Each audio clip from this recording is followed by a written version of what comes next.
What's good, y'all? It's your boy J.Brock. It's Clapitup LA. You know what I'm saying? Right here with the homie DJ Major Hype. He has been DJing for 13 years and considers himself the most interesting DJ in the world. He does shows, events, and concerts. So tap in if you want to book him. We got to give a huge shout out to Underground. He has DJed at some of the biggest events, including Papa's and Beer and Rollin' Loud. And he has DJed for some of the biggest names, including DJ Mustard. Ladies and gentlemen, this is only the beginning. How you feeling today, bro? Good, bro. Appreciate you having me out. Oh, thank man. you, thank you. It's a pleasure. It's been, you know, since I first discovered and realized who you were, I was like, dang, I gotta get with bro, I gotta connect with bro. And I think that, you know, I have a mission as far as getting connected with DJs, interviewing DJs, because I feel like something that was mentioned to me was the culture as far as a DJ is kind of, it's not so much in the media as it should be. You know what I'm saying? I completely agree. So you know, that's what's crazy, because this actually came to me from a dream. And when I had that dream, I hit you, when I hit my boy DJ Collab up, and I just, you know, so this one is the second one right here. But It's a pleasure to be here with you, man. It's a busy dude, you know what I'm saying? So I'm glad that bro had the time to get with me. Thank you, Because every time, when you look at your Instagram, event. I mean, left and right. But this is what you wanted in your life, right? Yeah, definitely. And you know, I think that somebody is looking at DJ Major Hype and they want to be you, but they may not understand even what you spoke about is there are dark sides to it sometimes. There are dark days to it, you know what I'm saying? So we got to start off with childhood, man. Where did you grow up at, and what was childhood like for you? So childhood, I was born and raised in East LA. Okay. Just right over the bridge on this side, right over Boyle Heights. That's pretty much our connecting cities, Boyle Heights. Born and raised in East LA up until like maybe the 5th grade. Okay. I was raised by my mom and my grandparents. I have a couple siblings. My youngest sibling, well, the one right below me is just 1.5 years younger than me. Okay. So we were always in school together. From there, we went to Monterey Park, which is probably about 10 minutes out. Some people don't know where that's at because it's kind of like a little segregated, I wouldn't say segregated city, but it's like an in-between city between like LA and like, I would say like West Covina. Yeah, Monterey Park sounds like that's where Knott's Berry Farm is. Yeah, you see a lot of... Sound like it's far out. It sounds like it's far out, but it's actually like really, really close. It's like probably, a lot of people probably pass that city up on a consistent basis, don't even know it. So that's where I spent the second half of my schooling, from middle school up until high school. Where I lived in Monterey Park, and then pretty much from there, just been living in and out of LA, Monterey Park, Alhambra area, because that's another connected city to Monterey Park is Alhambra, considered the San Gabriel Valley. That's probably a lot more people are more familiar with is San Gabriel Valley. Where'd you go to high school at? I went to Marquette High School. Okay, Marquette, okay. That's in Monterey Park. Yeah, really? That's in Monterey Park. I'm thinking that was like, because my little brother had a football game there at Marquette. Okay. And what high school did he go to? He went to Granite Hills High. It's way out there in Apple Valley. Oh, okay. Yeah. So I know about Marquette. So did you have a father figure in your life? I didn't. He was kind of like not really too involved in our lives growing up. So my mom was definitely, shout out to my mom. My mom is my fucking heart and soul, you know. She's been my father figure and my mother figure my entire life, along with my grandparents too. You know, my grandpa and my grandma. Rest in peace to my grandpa. Rest in peace. But yeah, never had a father figure. So my mom was definitely, I owe everything up to her. You know, she held it down for us for. Still to this day, you know, she's held it down to this day. We can relate there. I have my stepfather, you know, my biological father chose not to be there, so I can understand that. Do you feel like there was, growing up, there was like a void that you would feel for your biological father? Definitely, because growing up as a man, you know, you always need that father figure there. For sure. You know, and yeah, you know, my grandpa was there, but it was never my direct like it's not the same thing. It's not the same thing, you know. And my grandpa's obviously a lot older, you know. So there was definitely a void, you know, playing sports, you know, talking to my mother about certain things I couldn't talk to her about, you know, like as far as like being comfortable, you know, growing up as a man and having those type of conversations that you would have with the father, but you couldn't really have, you know. So it's kind of like you have to just kind of figure it out on your own type thing, and then just like, obviously my mom knew. My mom's not that very. She's not very far from me as far as age. She had me at 17. Okay. So she's been through it all, you know. So she knows a lot that, you know, that I didn't think that she would know, and she's like, no, I already knew that. Our parents know. I mean, but see, you got to understand, they have went through the same thing. They've thought the same things. They've done it all. And I remember my mom used to always tell me, like, there's nothing new under the sun. So don't think that you're doing something that I don't know. And it's crazy because now that I'm older and I see kids, I'm like, man, I already know what y'all. You know, like I already know. Like, and it's crazy because it's just natural to understand that. So, okay. Now, having a younger mom, do you feel like y'all were able to have more fun together because she was younger compared to being a 40-year-old mom who's completely grown? I'm not messing with you. You a little kid. Right. You know what I'm saying? So do you feel like you and your mom had a lot more fun together or even could relate more on certain things? Oh, definitely, for sure. I definitely, like, I think that's probably one of the most positive things out of it is, you know, I had a lot of friends that they had older parents, you know? So my mom being so young, like, she was able to be everywhere at any time, you know, and like she's the one that I give it all as far as like putting me onto so much music, you know, because she's part of that generation where she was in between like the older, the middle, and then now the newer generation. Oh, so mom's got musical taste. Okay. Oh, my mom got taste for days. So bro, who she put you up on, bro? Oh, I mean, as far as hip hop, she put me up on everybody, you know, from like Tupac to Biggie to like NWA to like everything in between, to Nas. Like I gave it everything to my mom as far as hip hop to like rock to disco to everything. You said bro. disco, boy. Mom's was tight with that. Yeah, disco. my mom put me on game to a lot of things. What's up? Yeah, even to like you know, house music too. Yeah, house music. Okay, house music. I've heard people speak on house music. Describe what house music is for those who may not understand. So house music is, I mean, people would consider like, generically speaking, EDM, electronic dance music. That's just a little section of EDM. So it's more of an up-tempo, not too, how would you say it? If you're familiar with EDM, it's not too like, how would you say? How would you put it? Like, EDM, electronic dance music. Electronic dance. So it's not like raging. Yeah. It's more mellow, more like beats. Okay. It's more rhythm. Okay. It's more groovy. Okay. You know, it's not too intense as far as the beats, but it's very groovy, very mellow. I really like house music a lot, but the house music that my mom put me onto was more like in the 80s and 90s. Okay. So you get like the early Daft Punk. Yeah. Like that's a whole Bob Sinclair. That's a whole different day. Yeah, it's a whole different. Yeah, it's a whole different thing, you know. Yeah. But yeah, shout out to my mom. She put me up on game with music, and I owe it all to her for being like a very open-minded person as far as listening to different types of music. I've never been one to like oh, I don't really mess with that type of music because my mom just put me on game for like hip hop, rock, to like I said, house music, to disco, freestyle. To everything in between, bro. R&B, you know, classics like lowrider music, stuff like growing up in East LA. You know that's where really she came from. Is like, you know, that type of music. So I owe it up to her as far as my musical taste. Yeah, that's what's up. So what besides music were you most interested in? Was you doing the Pokemon and all that stuff? Oh yeah, growing up, yeah, definitely Pokemon, Yu-Gi-Oh. I was a collector as far as that. I still got my Pokemon Yu-Gi-Oh card somewhere. Oh my God. Somewhere in my mom's garage. In 30, 40 years, that stuff might be worth so much money. Because I mean, you got to think about it. There's some people out here who are die-hard. I could never get on to that. Never ever, bro. I tried it, but it just wasn't there. You know what I'm saying? It just really wasn't there. So what was your favorite thing to do when it came to that? Mine was more like the was the Game Boy. Okay. The Game Boys. You throw in the cartridges. Boys. Yeah, the Game Boy That's colors. That's another valuable thing.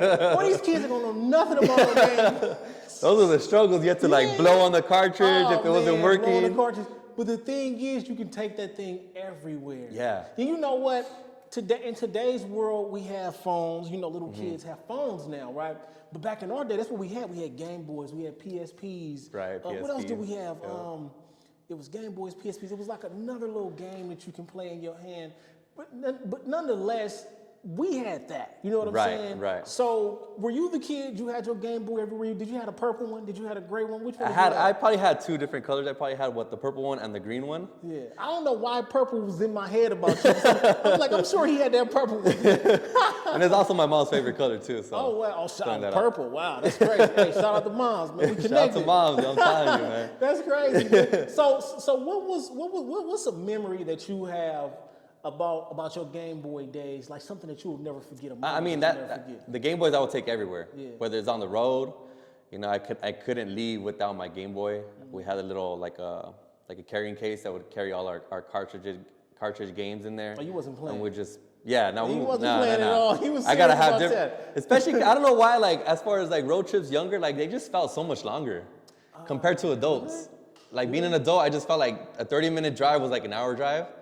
As a kid, do it feel like? yeah, so I'm like, you know, I'm gonna just throw up different games and see which ones I go through, you know. But Pokemon was definitely my primary one to go to, and I just had to I was just a collector as far as the gotta catch them all. Gotta catch them all. Hey, man, did you get into that Pokemon Go stuff they had going on? I didn't. The newer as far as the iPhone, right? They said people be walking off into train tracks and all kind of different stuff. Hey man, that stuff is crazy, but Pokemon is something that's a part of our culture for real. Yeah. You know what I'm saying? So still to this day. Yeah, facts. Till It this is. day. I mean, still, like I said, that stuff is gonna be worth millions probably in the next 10, 20 years for whoever has them. It's like a stock or something, I could imagine. Yeah. So okay, you played sports as a kid? Did I play what? Did you play any sports as a kid? Oh yeah. So I've been playing. Well, I wouldn't say I've been playing. I played baseball from the age of 4 up until high school, senior year.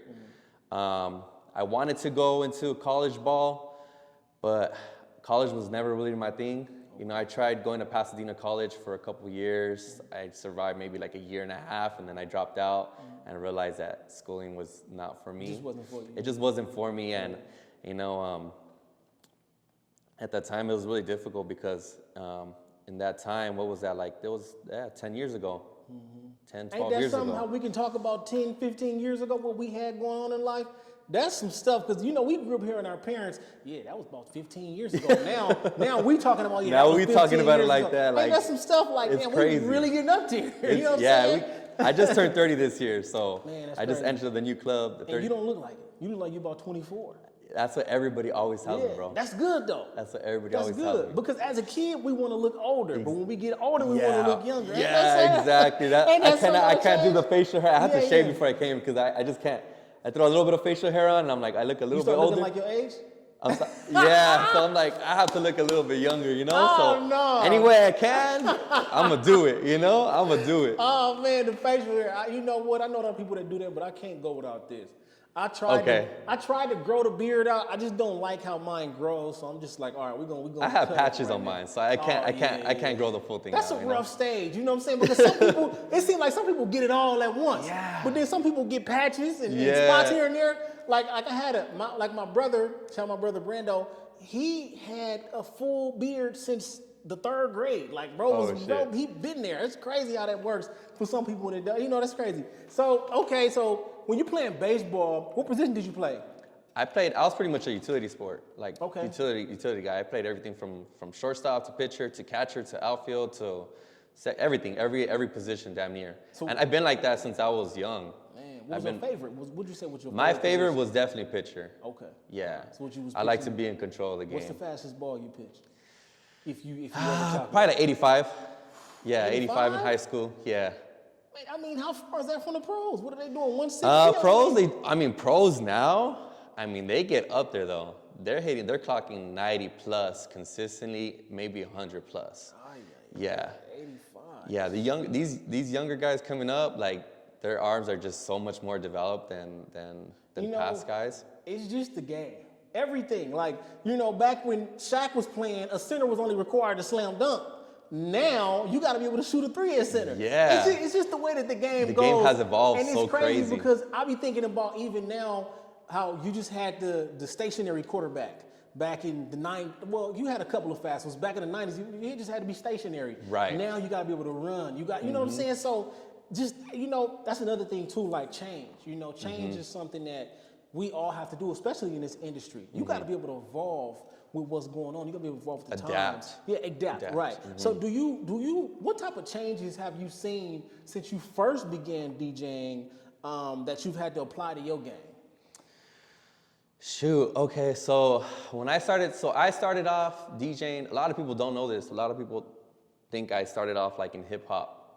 I started off in the EDM world. Okay. So when I was 17, that's when I first started DJing senior year. Me and my boy Appeal, DJ Appeal, shout out to Appeal. Bro, yeah. We started off DJing together, and he used to throw this party called Dirty Disco.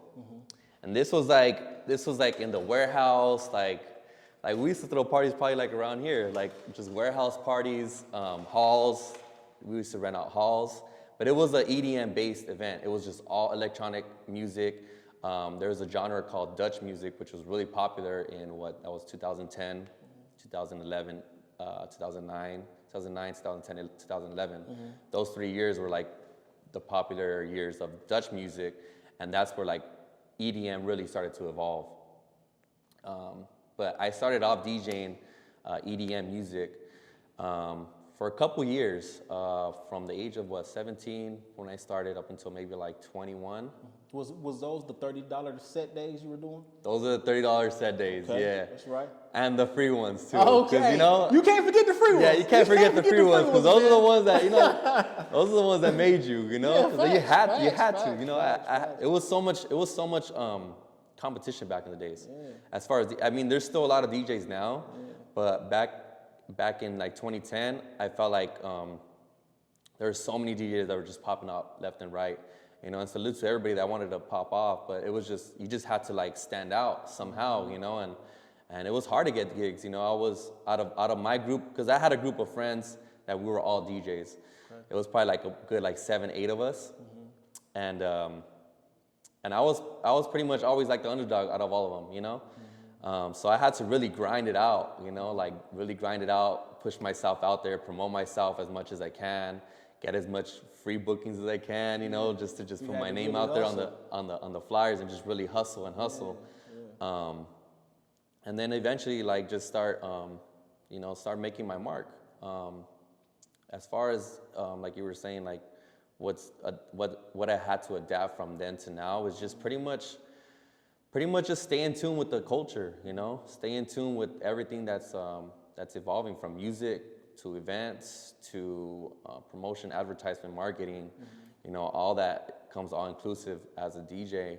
You just have to learn to adapt to every single one of those things, because you can get lost in a generation before that it's not really popping no more. And a lot of DJs, they get stuck in that, like, oh, wow, this is what used to be popping. Like, yeah, you know what, it used to be popping 5, 6 years ago, but we're in 2022 now, you know, things switch up daily compared to what it used to be, you know? It's fast too. You have to. It's so fast. Yeah, you got to be able to reinvent yourself. Exactly. Over and over and over again. And I heard somebody say that recently, like, just reinventing myself has kept me here. You know what I'm saying?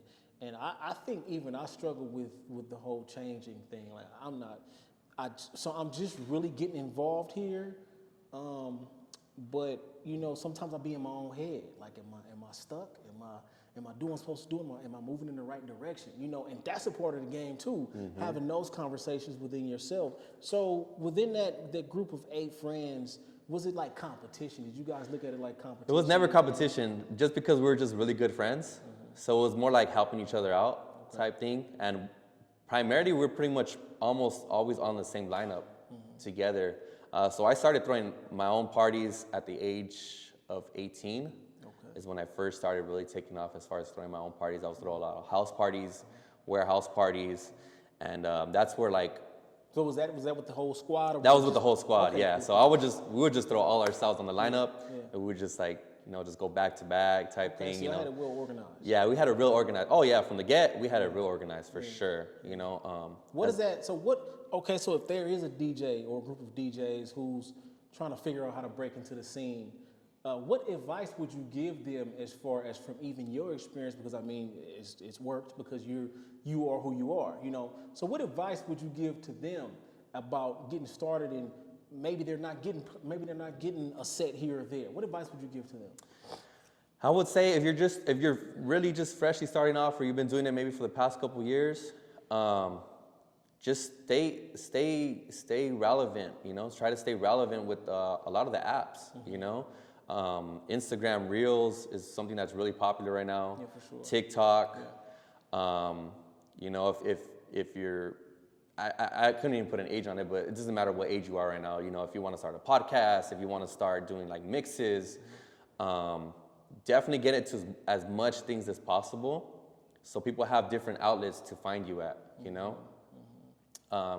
Because, shoot, 10 years ago, YouTube and all that wasn't as big as it is now, you know? There was no TikToks, there was no Instagrams. Shoot, we were still on MySpace, you know? Yeah, so 10 years ago, 2010? Nah, I think MySpace was over like 2009. So we were probably just transitioning to Facebook, maybe. To Facebook. Twitter, Snapchat. I mean, we probably had Vine come in a couple years later. Vine was hot and it just disappeared.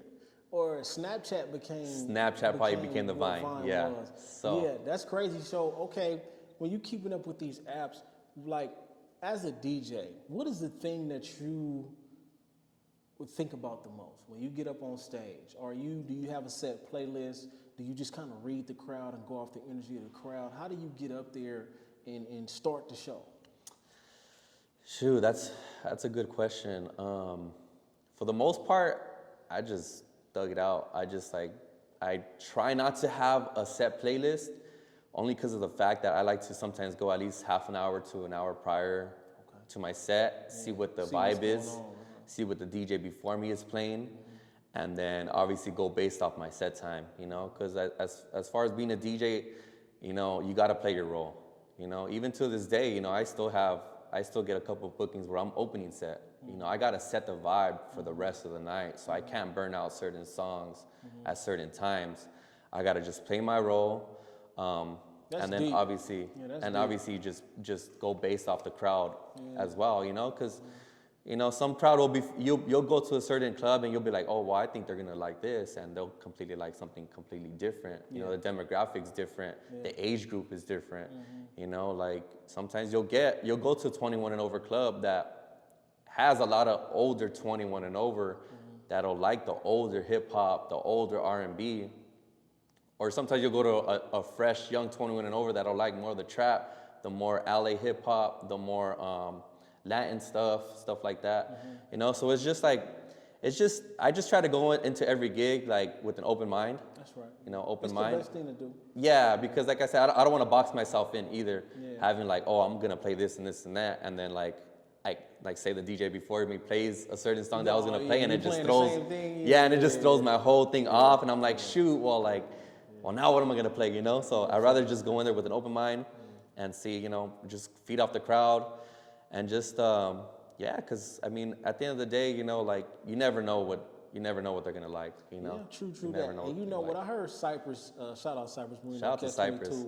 Man, that dude opened up a new door for me, you know what I'm saying? So if he forever, I forever respect and got love for Cypress. So I heard him speak on how you gotta read the crowd and knowing, what did he call it, music theory or something like that? Because I guess you got to know what song should come after My Ambitions as a Writer. You got to know the next song got to like match the beat and things like that. So let's talk about when you first got into it, right? Did your friends just influence you? Was it just something that you were curious to try? You know, because I'm assuming you said 17 years old was when you first started. So at some point, something had to influence you to jump into DJing. Like, why DJing? What made it DJing for you? I can't necessarily point out what it was the exact thing that made us want to DJ, because like I said, I started off with my boy Appeal, so we started off together, and I feel like we just I don't know, one day out of the other we were just like, hey, let's try this DJing thing out. I would look at a lot of YouTube videos back in the day of this DJ A-Track. He's a really big turntablist, by in my eyes one of the best DJs to ever live. DJ AM too, rest in peace. He was he was probably the prime example of a DJ, you know, and he was very versatile too. Both of them are very versatile. We would just take days after high school and just look at videos of them, and just that would just inspire us just off the videos, you know. And you know, my music taste was always there, you know. Like I said, my mom put me onto a lot of music, you know. So like a lot of the music that they would play, I'll be like, oh shoot, like I would never think about mixing like a hip hop song with like an old school song. And but you gotta be, because you know what, I'm not gonna lie, when DJs do that, that's the best thing ever. Oh, that's so tight, bro. Even when you hear it on the radio, when they do that, it's the best thing ever, because you gotta know what you're doing. And I feel like as a DJ, you have to have this library of music in your mind. Like, I don't know how y'all remember all these songs. I do not understand how y'all do that. But whatever the case is, you have to be versatile like that. So, what would you say is your favorite genre? If you got up to do a show, what is the favorite genre? So what? Answer the question. I'm just playing. What's your favorite genre, man? Man. Okay, let's just say, if you don't want to answer it like that, what's your favorite genre to listen to? Woo! All right. Damn. I thought I made it a little bit better for you. Okay, I'll answer them both. You know, I'm not afraid. Okay. So my favorite genre to DJ,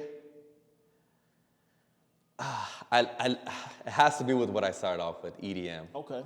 A lot of people would be honestly surprised because I rarely have any EDM gigs to this day. I used to have so many when I first started off. I rarely have any to this day, but I think that's probably one of the reasons why I love playing it so much, is because I don't get to play it as much. You know, I'm so saturated with my gigs playing hip hop and Latin music that, you know, when I do get to, you know, those rare instances where I do get to play EDM, I'm just so hyped because like I get to like go download music that He's like, let's go. Yeah, let's just go, you know, like let's play this damn music that I never get to play, you know. So, I feel that. Yeah. Okay. as far as listening to music, Yeah. I would say it's definitely a balance between hip hop and Latin for sure, because that's just something that I have to listen to. Not necessarily that I don't like to listen to. I just have to listen to, because you just have to stay tapped into the culture for sure. every single day, you know, because there's so much music that drops on the Latin side. There's so much music that drops even more on the hip hop side, daily, hourly, that you just have to like just be so in tune, and you just have to stay tapped into the culture, because like music changes so often, trends change so often. You know, something that's trending today might not trend tomorrow. Facts. You know? And, okay, so on the Latin side, is there as many new artists coming out like it is on the black hip hop side? As far as I understand, I really only listen to black hip hop. Is there as many artists that's coming out? Seem like it's a new artist every other day. He got a new song that's hot. Now you turn around, this guy out of Tennessee is going up. Then you turn around, Florida, they got a new guy. Is it kind of like that in the Latin music scene? It's not as consistent as hip hop, for sure. Definitely not. At least in the States. Okay. Once you start gravitating outwards into like, you know, South American countries and stuff like that, you'll find definitely way more artists. But as far as the States, definitely not. Okay. You know, hip hop, there is a lot more saturation of artists for sure. Okay. You know, because like I said, hip hop that's primarily where it's based out of. You know, it's from the States. You know, it's a new one every day. From the West Coast to the East Coast to down South. You know, like you just get artists that pop up left and right. So it's definitely not as saturated. Now, as far as the Latin movement where it's going right now, I can definitely see that coming in maybe the next few years. Because the real Latin breakout was probably like 2016, maybe 2015. So it's only been like mainstream as far as the U.S. side for a couple years. It's not as much as hip hop, you know? So I feel like there's still a lot more work to be done on the Latin side for a lot more homegrown talent to be uplifted and broadcasted into the mainstream world. But to answer your question, no, definitely not. Who are some of the Latin artists? Is Cardi B considered a Latin artist? She's like in between. Okay. Yeah, I would say she's in between because she does have a couple Latin songs. Okay, so who are some of the top Latin artists? The top Latin artists. Paid attention to, you know, as of recent. Definitely the more mainstream ones like Bad Bunny, the J Balvins. Okay. There's another guy, Raul Alejandro, Ozuna. Anuel.